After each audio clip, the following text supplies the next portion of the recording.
Okay. Okay. Hiya, and thank you for joining us for Writers Read November 2021. I actually can't believe that it's November 2021 already. I don't know about you, but the year seems to have gone blah, blah, blah. And here we are. So despite all the chaos of the world, pandemics and global warming and floods and weird politics, here we all are.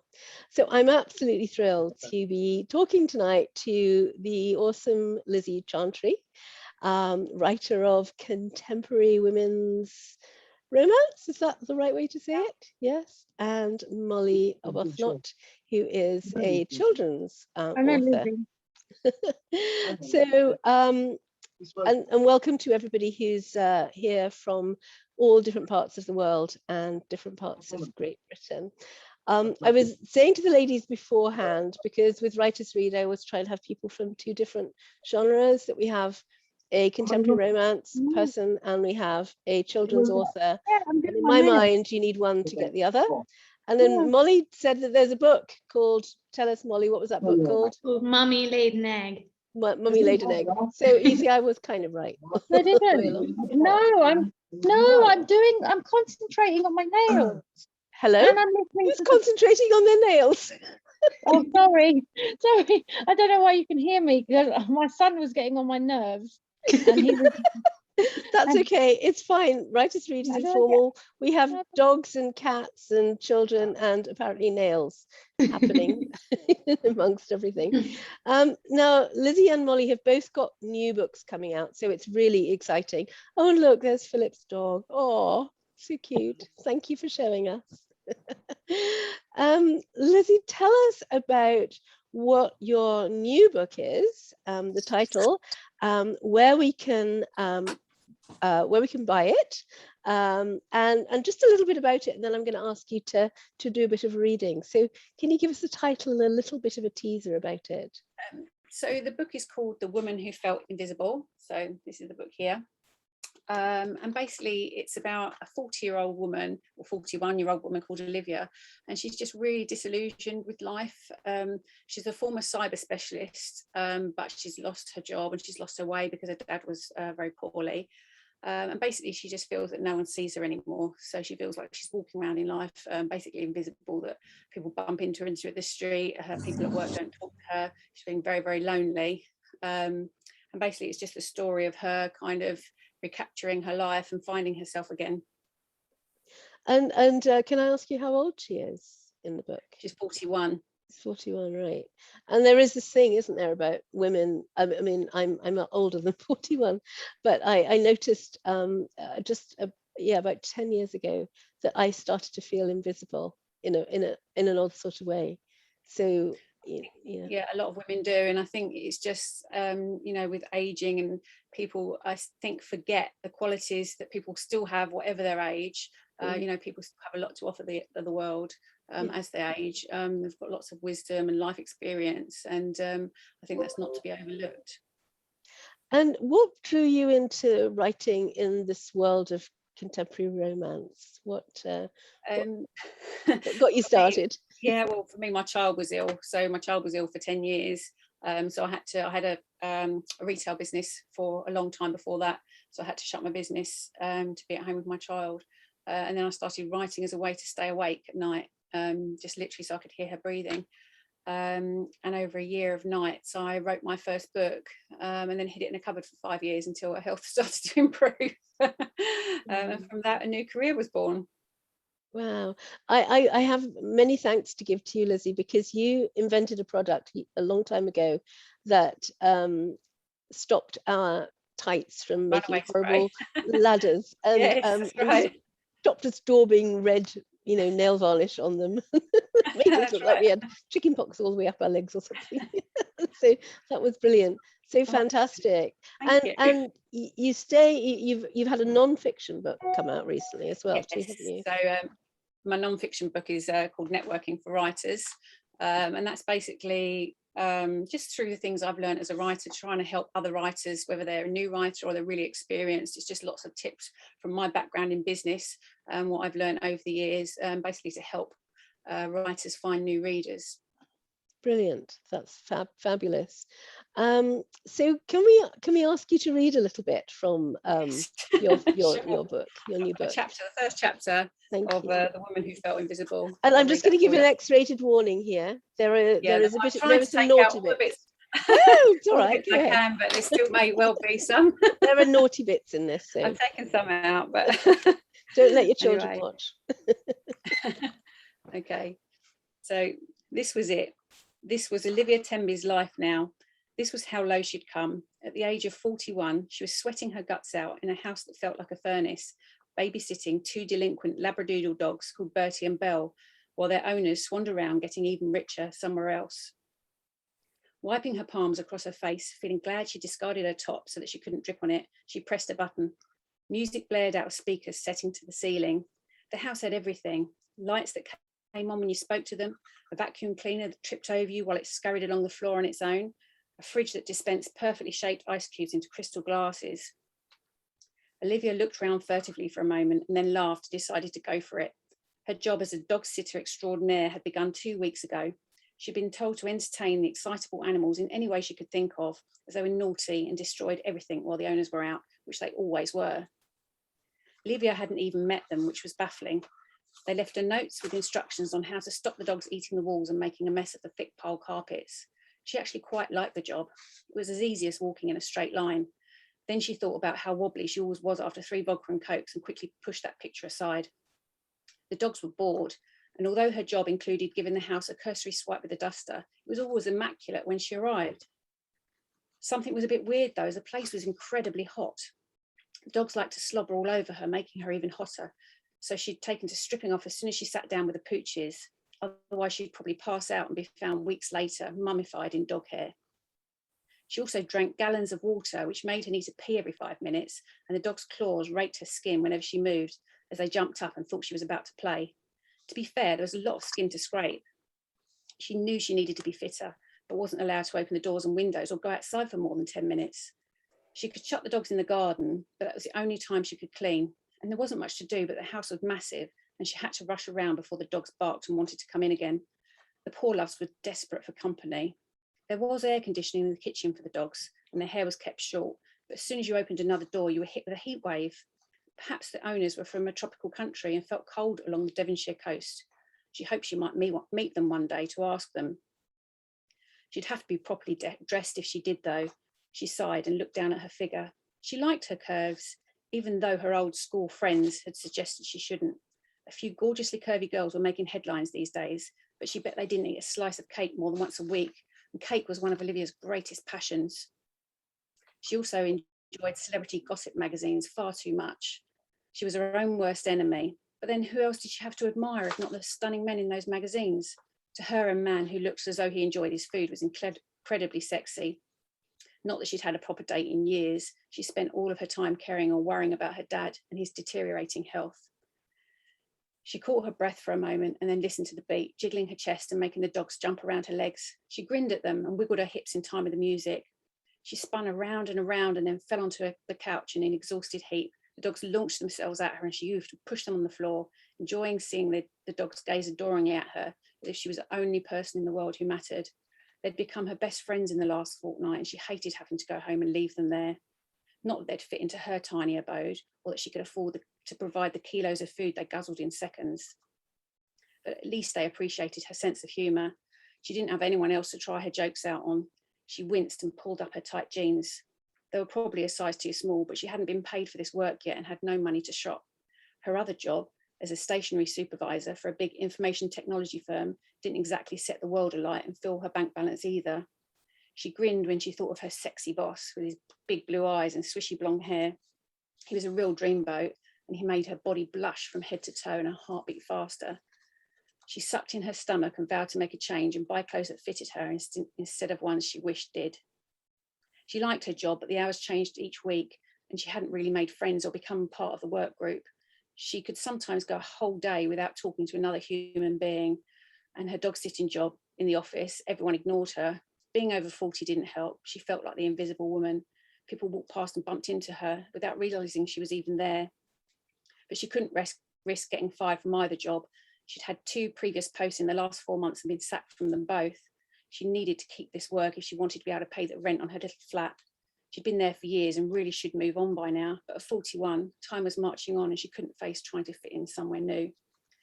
Trying to think of a new ways to entertain the dog, she picked up a TV remote from the couch and decided that they could learn to dance while she sang into her improvised microphone. She actually had a decent singing voice, was a master of karaoke at home. One day she dreamt of having a group of friends to go to the pub with. Perhaps if she did a really good job with the dogs, the owners of the house would introduce her to their glamorous friends. After 10 minutes of vigorous dancing and rather spectacular singing, the dogs fell into an exhausted heap and she sank down with them onto the floor and rested her head on Bertie's underbelly while Belle watched on. Sighing in bliss, she decided to have a 5-minute snooze before the dogs got restless and wanted to play again. In the corner of the room, a tiny red light flashed on a discreet CCTV camera. It moved slightly to focus on Olivia and the dogs while they fell into a dreamless sleep. And that's the first chapter. Sorry, I was on mute. I was doing the I'm on mute thing. That's amazing, Lizzie, and it's so wonderful to hear the words in your voice. I really it's very weird reading it out from your own book. Is that the first time you've done that? Read it Yes, out? from this book. I don't think I've only ever done one reading before, but I do lots of seminars and things like that, but I don't often read out from my own books. Oh, brilliant. No, it was wonderful. I really felt such compassion for her, you know, sort of looking down at, and loving her curves, and then the friends saying, oh, you shouldn't really, and, you know, cake and all of the rest of it, all of those very normal things that I'm going to say women, but men go through as well, I think. Yes, you know, right. It's both yeah. women and men. It's just how we feel about ourselves inside and how lonely we can get sometimes. Yeah, absolutely. Yeah. Does anybody have any questions for Lizzie? I've got one. Yeah. Do you have dogs yourself? Yes. I love dogs. I've got dogs. My parents have got dogs. We've got, all our family have dogs, and they're quite fun to write about if they're mischievous, because my dogs are. I found the camera thing when you did that. I was like, oh, that's a bit spooky. Exactly. Yeah, you don't know what, she doesn't realise she's being watched. Yeah. So throughout the plot in this story, it's kind of a mystery as well as a romance. So there's kind of an underlining, because she's got a past in cybercrime. So she's suddenly got this new job and you're kind of thinking, whoa, what's going on there? And the main sort of love interest is a policeman. And he's actually watching her as well because he thinks she's involved in something dodgy. So throughout the story, there's him and her getting to know each other and why they're getting to know each other. Has she done something in her past, or has she not done something in her past? And also not to underestimate her, you know, because just so what, she's a certain age, or so what if she's in a small flat with a job, you know, doing working out of a cupboard. You don't know her, so don't judge her. Yeah. A strange coincidence. I've just left a family dinner. Everybody else is downstairs. Well, I came up here to join in with this. My eldest son is 41. And not very long ago, I said, what I wouldn't give to be your age again. I hear about somebody who's 41 and hating it. I think she just had a really hard time. It's not, she doesn't mind her age so much. It's more other people's response to her age. And because she kind of used to be quite vibrant, but her father's been very poorly and she's been his only carer. So kind of her life has maybe slid away, and she's kind of forgotten who she is. Yeah, just even in that little snapshot that you gave us, she was so relatable. I mean, I think, you know, we all know somebody like that, or we've all kind of been there ourselves, right? So much that you could relate to. I mean, who hasn't picked up the TV remote and pretended to be Kylie Minogue? Yeah. Wish there was someone there to sing with, you know. That's right. My singing is atrocious. My dog goes and hides. Okay, so normally what we do is stay with Lizzie and have her do another reading, but she's reading from another book that she's written. But tonight we're going to do it a bit differently. So I'm going to go to Molly. So Molly is a children's writer. And then she said, well, I can't read the whole book well, I couldn't read that much because it would be the whole book. And of course, that makes sense because it's a children's story.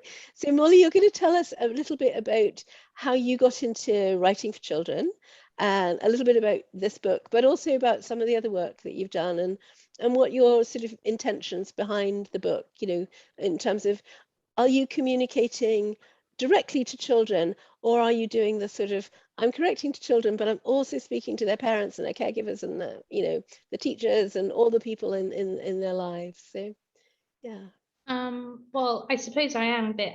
I'm not really someone who likes labeling books as for adults or for children, because I think it kind of discourages other people from trying to read them or to take something from them.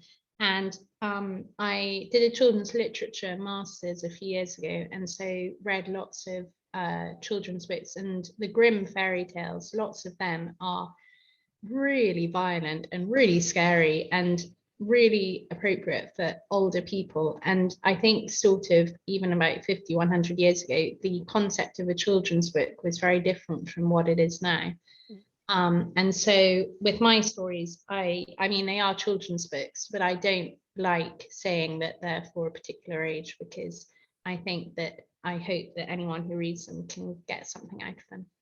Brilliant. Can you hold up your new book? Oh yeah, coming out? well, it's my 8th book. Your 8th book. And it launched on Thursday, and it's called David the Pizzly Bear, Oh, a lovely cover. Beautiful, beautiful. illustrated by a friend of mine called Camilla Seddon. And each book I link to a charity, and this book's linked with oops, my hand's covering it, Practical Action, who provide practical, they're based in London, they provide practical support and solutions in terms of climate change, and they have a great website with lots of ideas for teachers and parents and case studies of where they've helped and done good things in the world. So and the Grizzly Bear Foundation as well, actually, which is based in the one charity in Canada that is solely devoted to grizzly bears. Because that aspect's quite important to me as well in terms of my book. But anyway, it's about Pizzly Bear, which are a hybrid between polar and grizzly, and they're forming because the polar ice caps are melting. So the polar bears are coming south, meeting the grizzlies, mating with them, and forming this hybrid animal that's a pizzly, which is then fertile. So it's going on to produce pizzly offspring as well. And so it's raising awareness of them and of climate change in a way too. Okay, that's really fascinating. I didn't know that. I mean, I'd lived in Canada for 21 years, and I have to say bears and conservation of bears was a big passion of mine. So, but I didn't, I wasn't aware of that. That part. I think they're quite a new development. I'm not sure when the first Pizzly Bear was discovered, but I don't think they've been around for very long. Okay. Now you've done 8 books, so this is your 8th book, and they're all different charities. So how do you go about? Is it the concept that comes to you first, and then you decide on a charity that's close to that, or is it, you know, which? I guess, well, I was a primary teacher for ages, for about 8 years, and well, we lost our cat on the ferry, our Siamese cat, about 13 years ago, and so that sort of gave me the idea for my first book, which was Oscar the Fairy Cat, after our Siamese cat, Oscar, who we lost. And so that sort of started me off, and I just kept going with animals. And then I generally find a charity that links in some way to the animal or the cause or the nature of the book as well. Okay. And do they help you promote the book, or do you just sort of give them a percentage of sales? I'm sort of raising awareness, really, to be honest. And I give them a percentage of my profits. Wow. I mean, we help each other. Yeah. No, that's fantastic. Can you read a little bit from the first book? Oscar the Fairy Cat. Yeah, so that'd be right. Yeah, all right. This is, well, because we lost our cat on the ferry, I imagined what happened to him.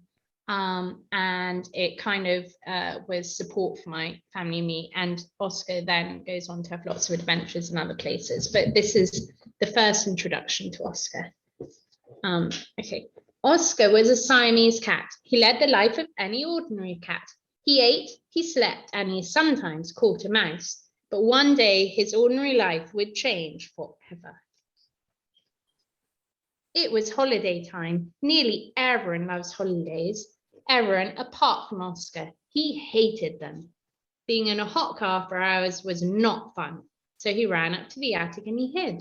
Soon, though, he heard footsteps and felt 2 hands around his tummy lifting him into a basket and out into the car. The journey was very long, but suddenly the car stopped.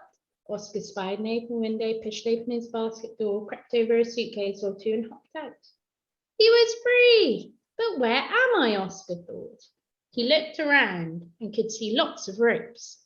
He listened and he could hear waves splashing and seagulls calling.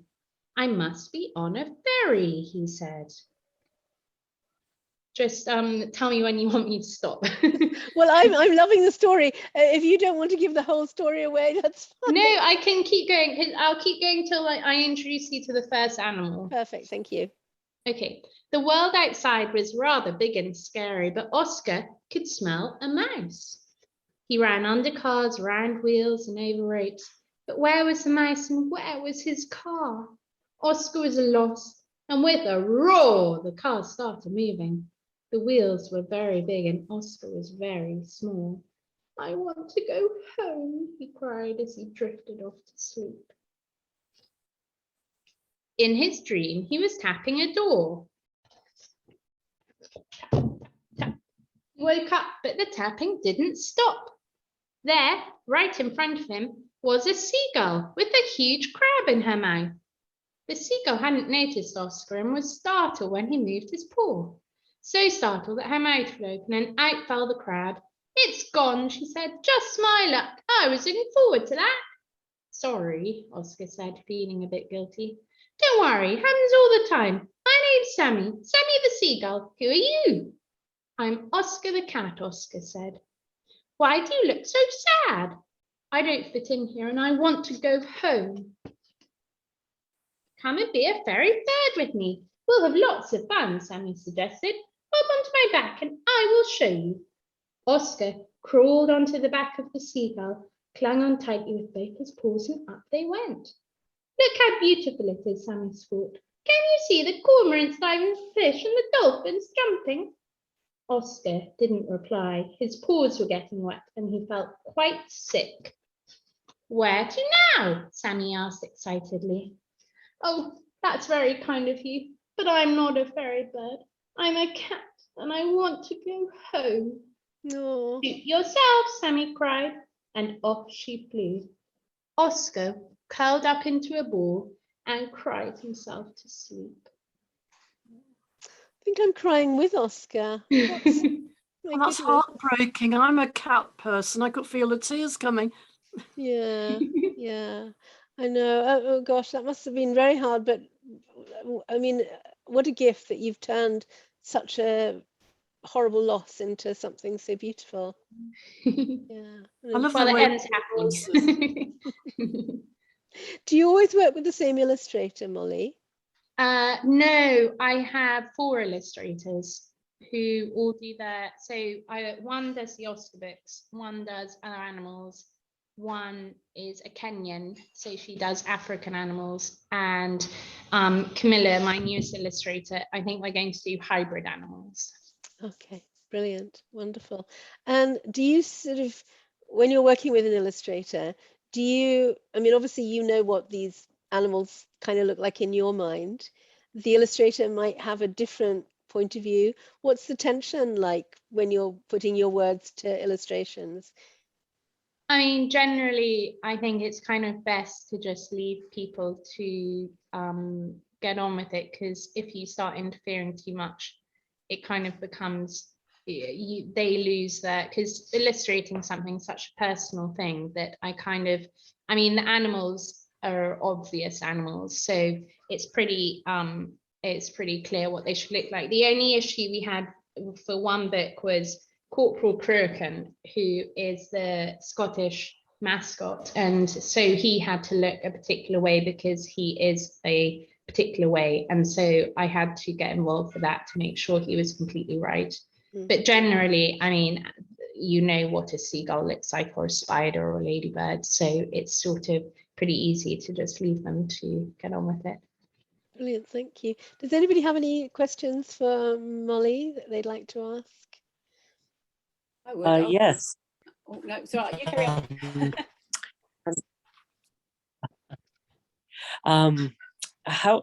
What would your advice be to somebody that wants to put out a children's book, but doesn't have a contract with a publisher or even an illustrator or anything like that? I mean, how does one, is that something that can be self-published or? All mine are Um, self-published. Oh, I mean, okay. it's much harder, but I mean, the risk is on you, and so it depends how much time and effort you want to put into it. There's a really good book, the writers, I can't remember the name exactly, but the writer and illustrator book that comes out each year that has a list of all the publishing houses that take solicited or unsolicited or agented or non-agented work. And I just went through that, writing to anyone who would consider my picture books. But you ended up doing it independently, is that right, Molly? Or Yes, well, I mean, I have a publishing house that in Cardiff, and so I have someone to, I think it helps having someone to talk to, because otherwise you don't quite know what to do. But then the distribution is up to me. right, yeah. Thank you. But it's fun, you should try. Yeah. Let me know if I can help.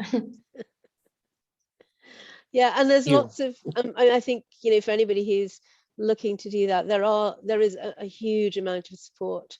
I think the wonderful thing about the writing community is, how supportive everybody is of each other. It doesn't feel like a competition. It feels like we can all work together and, sort of support each other. So I think, if that's something you're thinking of doing, Philip, you would find people to support you. That's been my experience. And it sounds like you, Molly, and Maggie, you're a writer. So have you found it supportive or found it not so supportive? I don't Yeah. I mean, children's books aren't really my genre. I've never done an illustrated one. I've done a couple of books that are intended for, I suppose, anybody from the age of about 10 upwards, but illustrated books are not really something I've contemplated.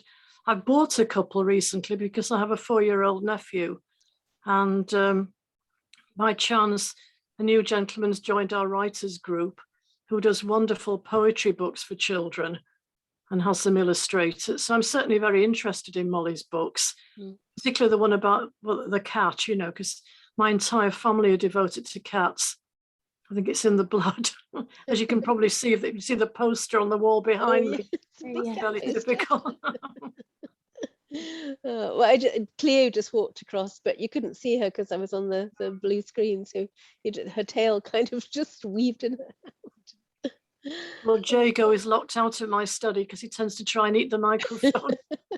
The same with my dog. She's shut out. I know I did say that. I really apologise if she tries to get back in. And Lizzie, you had a question for Molly. Sorry. I was just wondering how long they take to write with children's books. Obviously, it's so different from what I do. About a year from start to finish by the time, because there are lots of different aspects obviously that are involved, and so yeah, about a year from start to finish. Thank you so much, Molly. Okay, we're going to go back to Lizzie. And Lizzie, what are you going to tell us? Which book are you going to tell us about now, and what are you going to read for us? This one, I've got my bookmarks in it to make sure, but this one's Networking for Writers. So this is Brilliant. my book that I've written, basically just to help writers, like I say, network, social media. It's got about author branding, about timelines, about kind of promotional posts, book giveaways, book launches, all of that kind of stuff. But I'll literally just start from almost the beginning and just chat a bit about how networking can help us as writers, really. So shall I start from now? Yeah, brilliant. Thank you. So this chapter is about how networking can help you as a creative. So word of mouth is very powerful. Having a network of friends, family, colleagues, readers, business owners and contacts can give your work a head start and make it stand out from the crowd. Books especially can get lost in a sea of new releases. Thousands are published every day. What can you do to make your work stand out from the others on the shelves? A good way to begin is to build a support network. This should be made up of people who potentially enjoy your work and will tell others about it. They might not directly buy your work themselves, but they could share it with their own networks, post it onto their social media timelines, or speak to people about what you do. This is still really valuable. Please don't ask your family members to be the first people to buy your books, however exciting this seems, because Amazon will send alerts of your new books to the first people who bought your books and your previous books. And you want this to be avid readers and really not your mum or like your Uncle Fred. You can tell friends and family yourself, but sit on your hands, eat a cake, distract yourself any way you can, because basically it's really hard, because people do want to see sales straight away from their books, and they think just tell everyone, everyone in the street to go and buy your book, but that really won't benefit you in the long run, because Amazon will look at those customers as your first customers, and they will think that is your ideal buyer. So for me, like my parents, they love like crime novels, sci-fi, that kind of thing. And of course, I want them to read my books, buy my books, but then Amazon will then think that is my ideal reader, and will start looking for other readers like that. And they're actually not the people that would be buying my genre. So this just really confuses Amazon algorithms right from the start. So networks can be built through social media platforms such as Twitter, Facebook, Pinterest, LinkedIn, Instagram, Litzy and more, especially BookTok now. That's a really big one for authors. But they can also be built via local or online groups, through friendships, people at work, or anyone who has similar interests as you. Having a large group of people who don't appreciate what you do will really not help you at all. Because although I have a fair-sized social media following, many of my connections are specifically interested in either books, writing, creativity, business, or entrepreneurship, as this is what I do and what I write about. So my network is valuable to me as a writer, and does not just represent customers, but mentors, friends, sounding boards, and so on. If I had a following of people who didn't like my timelines, which are the places where I post content on social media seen across by my followers, then it's pointless to just keep on racking up follower numbers. It's better to have a smaller following that fits your brand and genre than a big following who barely read your posts. There are many ways to build a network on social media, and a good way is to look at timelines similar to your own and follow a few people at a time. Twitter don't like you copying follower lists, so just adding a few accounts at a time really can help. Next is interaction. So jump into conversations, remembering to be respectful, and let others know your account exists. You could look for people who are talking about books or genres, joining conversation with book recommendations, or just comment on posts in your genre. This gets your brand and account known. And if you want to, you can unfollow people who don't follow you back, because they might not be interested in your content. But people who don't follow you, will not always see your timelines. But you can still interact with them by following their conversations. So you can join in when people are asking general questions. So if you like people's content, even if they don't follow you back, you never know when you might become part of each other's network. I had this with Microsoft. I just put something on my timeline about my daughter doing a PowerPoint presentation about wanting a hamster with price breakdowns and everything, and literally Microsoft jumped on it just because it had the word PowerPoint. It had no hashtags or anything in the post, and literally I had thousands and thousands of responses from people all over Twitter about their pets, and from Microsoft, and we were talking for a week to Microsoft about getting my daughter a hamster, which is a really bizarre thing. So you can, even if you're not following someone and they're not following you, the bigger companies are looking out for what you're talking about. They're looking for people's conversations, so it can still be quite beneficial. And also in this digital age, networking doesn't have to be done in person. The isolation that many of us have been living through during the pandemic has meant that people have found new ways to communicate and work together. People have begun chatting in groups on apps like Zoom and Skype, like we are today. And it's about being inventive and making new networks with your brand and business. People who were once in bricks and mortar shops have moved their sales online, offering virtual tours and product shelves. And those who are not able to provide face-to-face services have made videos and podcasts. I won't carry on because it goes on, but it's all about joining up with Facebook groups, finding other people who like the same kind of things you do, people that are into writing, reading. I run a book group on Facebook called Lizzie's Book Group. There's loads of writers and readers in there. Everyone's welcome to join in. So it's about finding people who enjoy the same things as you and then widening your network that way. So that's basically what the book's about. It's really helpful, Lizzie. Thank you, because you have a ton of experience. So it's great that you're willing to share that. And I think that's what I was referring to earlier. Is like I think the writing community is so supportive of each other. You know, we all want each other. I want Lizzie to sell loads of books. I want Maggie to sell loads of books, and Molly, and you know, yeah, thank you. And I think that's what's so nice about, you know, the writing community. It does feel like we come together and support each other as writers. And I mean, I have a couple of writer friends that you know, if I was sort of getting stuck with something, I can just, you know, bounce ideas off them or say, does this work? You know, and it's just really nice to be able to do that. Even you might write totally different things, but just having that person to bounce things off is really great. Also, it can be really isolating. So, you know, we're writing quite often, like we're sitting at home on our own, or we're sitting in an office on our own, or we're sitting in the library or a cafe. Networking, it's a way just to be able to reach out to people, even if you're on your own, you're not on your own. You know, you could be on a chat with somebody, or you could be on a Zoom call, or you could be on a text message, or you could be part of a group. There's lots and lots of ways to connect with other writers and readers, so that as writers and people that love books, we don't have to be on our own. Exactly. Yeah. All right. So, Lizzie, where do we buy your books? Amazon. Amazon. Right. All good bookstores on Amazon. All right. So if you look up Lizzie Chantry, your site will come up, and all of your books on Amazon will be there. And thank you. And Molly, where do we buy your books? Through my website. I'm afraid I try not to use Amazon. So although it does, I think it makes my life a bit more tricky for myself. But yeah, through my website or good bookshops. Okay, brilliant. So you're in live bookshops, high street bookshops. Yeah.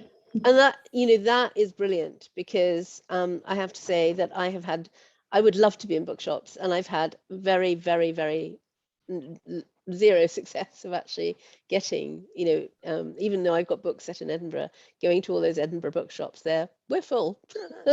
You know, so well done for getting them into bookshops. That's great. Yeah. Libraries is another great place, obviously, to go and get books. It's, we're so lucky with our libraries. Oh yeah, absolutely. Yeah. Maggie, are you in bookshops as well? Are you just on Amazon? A few, but only local ones. Right. We have a wonderful bookshop in Ripon.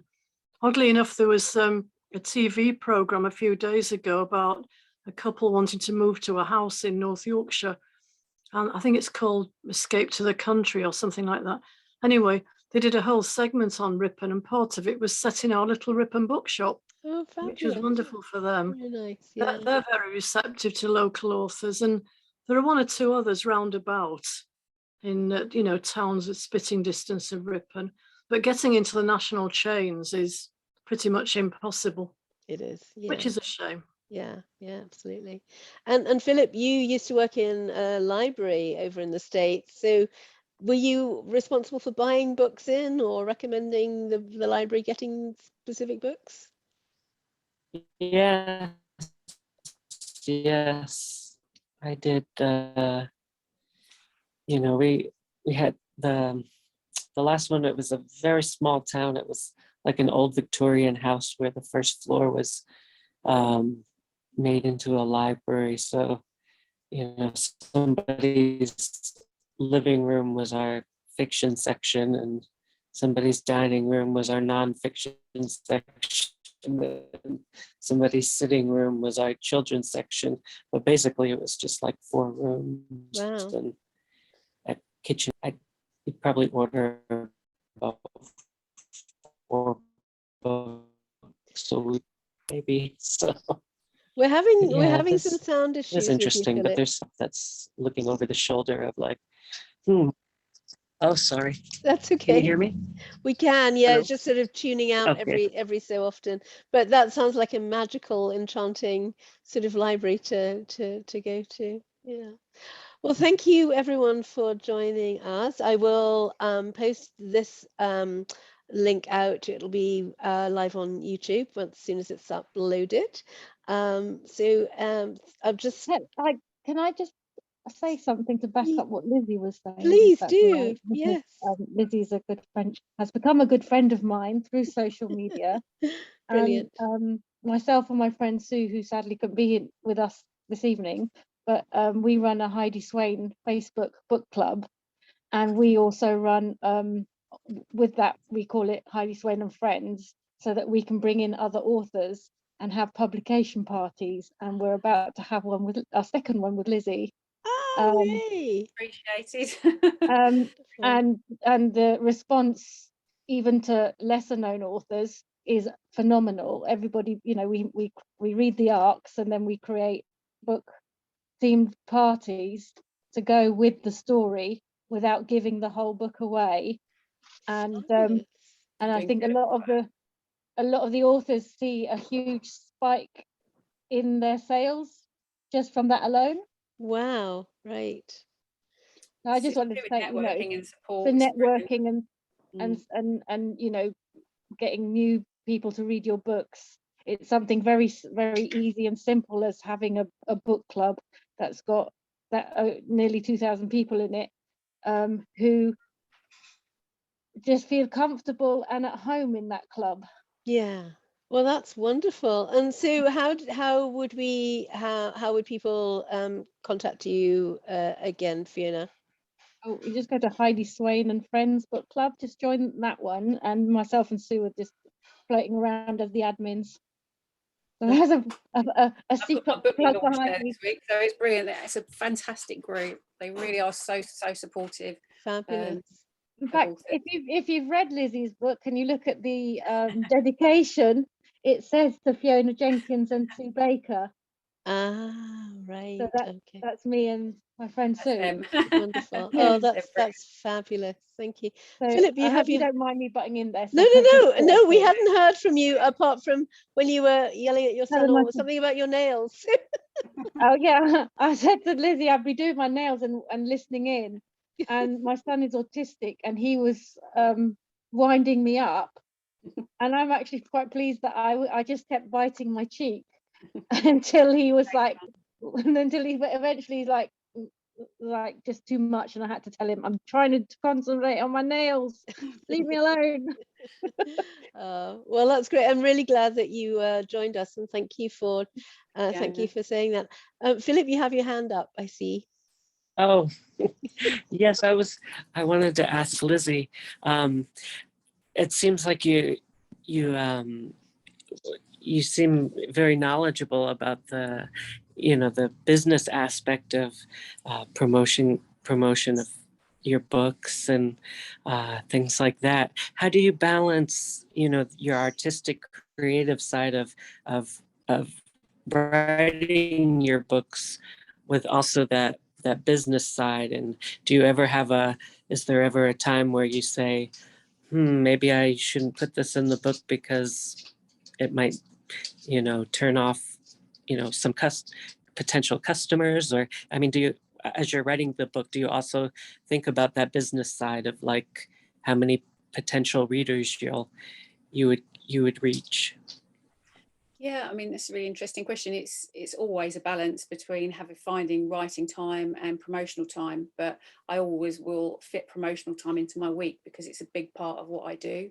And I think all authors really, in this day and age, have to put some marketing behind their books. I don't tend to really think about what the customers are going to think while I'm writing the book. I tend to think about trying to make a customer smile. That's what my books are more about, is about sort of bringing some sort of happiness or joy to the reader. So that's more my concern when I'm writing a book, because starting writing books gave me so much help when my child was ill. So I try and put that into my books in the hope that it might make someone else have a better day, or it might make someone else smile. And the same with sort of sharing the marketing ideas and sharing the business. I've had a business for 15 years before I started writing books. So I kind of use that knowledge, and that helps me with my marketing. I'm also a graphic designer, so that helps me with design work. And then I like to just share that with other people, just to say thank you for others supporting me, really. And again, it comes back to networking, and it's all about teamwork. You know, I'm really happy to help other people, and if I ever need anything, I just do a shout out, and you know, hopefully someone will be there to help me. It's all about just mutual support, really. Yeah, Thank you. that was a great question, Philip. In fact, Really great question. before you came on, we were talking about. I have something that's in a book that I'm writing that I'm wondering, should I put this in?